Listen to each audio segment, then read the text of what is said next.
আসসালামু আলাইকুম সম্মানিত দর্শক, আপনাদের সবাইকে শুভেচ্ছা জানাচ্ছি শাফি অনলাইন স্কুলের পক্ষ থেকে।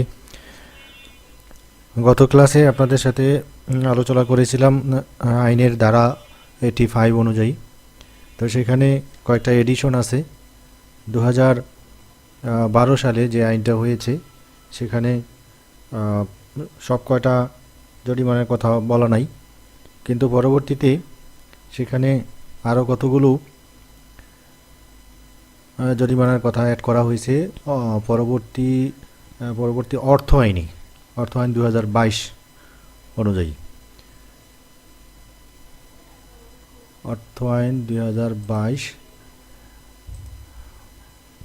যেমন এখানে এই দুইটা জরিমানার কথা অ্যাড করা আছে।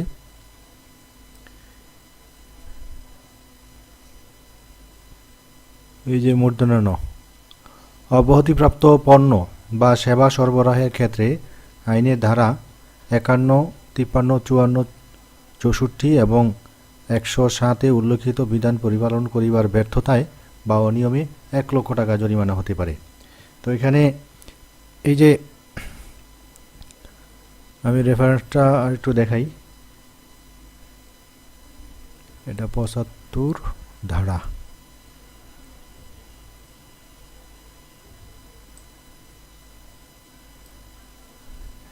এই যে অর্থ আইন 2022 নামে অভিহিত করা হয়েছে, 1 জুলাই থেকে এটা কার্যকর হয়েছে। তো এখানে এই জরিমানার কথা অ্যাড করা হয়েছে। 75 ধারায় আমরা যাই।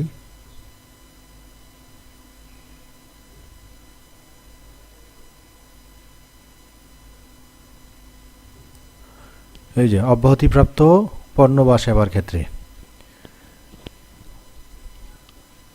এই ধারাগুলো মানতে হবে।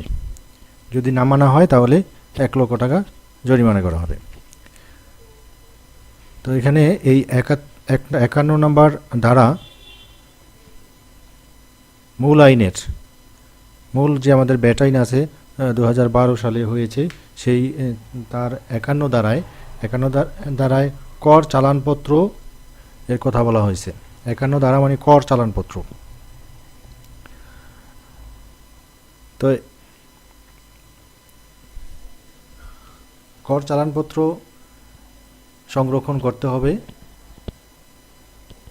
নির্ধারিত সময়সীমা পর্যন্ত। আর 53 ধারায় বলা আছে উৎসে কর কর্তন সনদপত্র, এটা হচ্ছে 6.6। আর 54-তে আছে কর দলিলাদি, করের যত দলিলাদি, যেমন ইনভয়েস হতে পারে, বিল অফ এন্ট্রি হতে পারে, বিল অফ এক্সপোর্ট হতে পারে, চালানপত্র, ট্রেজারি চালান, এই ধরনের বিষয়াদি।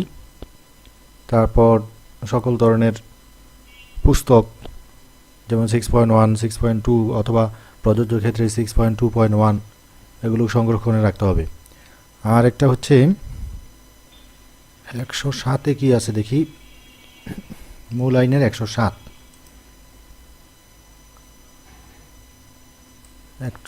নম্বর ধারায় সেটাও মানার কথা বলা হয়েছে। 107,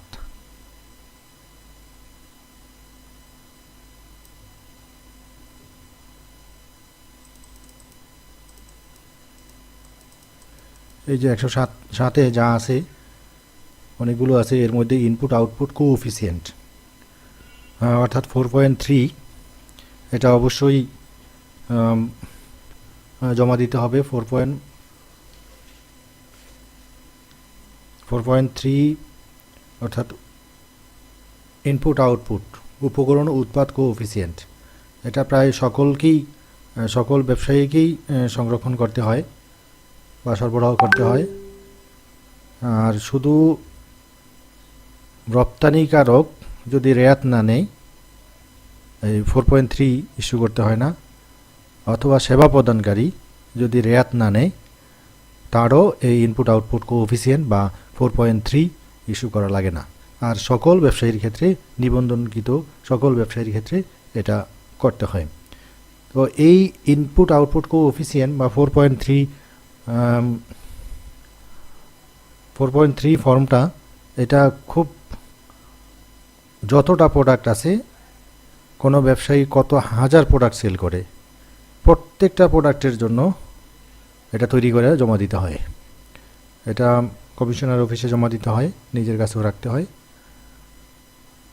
তো এগুলো অনেকেই করে না, কিন্তু না করার কারণে এই 1 লক্ষ টাকা জরিমানা হতে পারে। তো 1 লক্ষ টাকা এখানে একটা প্রোডাক্টের ক্ষেত্রেও হতে পারে, আর যদি 10টা প্রোডাক্টে অমান্য করে তাহলে 10 লক্ষ টাকা জরিমানা হতে পারে। যদি 1000 প্রোডাক্টে অসুবিধা এই নিয়ম না মানে বা 4.3 এই কোএফিসিয়েন্ট যদি জমা না দেয়, উপকরণ উৎপাদ সহগ যদি জমা না দেয়, তাহলে ইচ্ছা করলে সরকার এখানে ওই 1000টা প্রোডাক্টের অনিয়মের কারণে এই 1 লক্ষ টাকা করে জরিমানা করতে পারে। প্রতিটা প্রোডাক্টের জন্য প্রতিটা 4.3 অমান্য করার কারণে 1 লক্ষ টাকা করে তত গুণ হতে পারে। তো এটা একটা খুব খুব লক্ষণীয় বিষয়।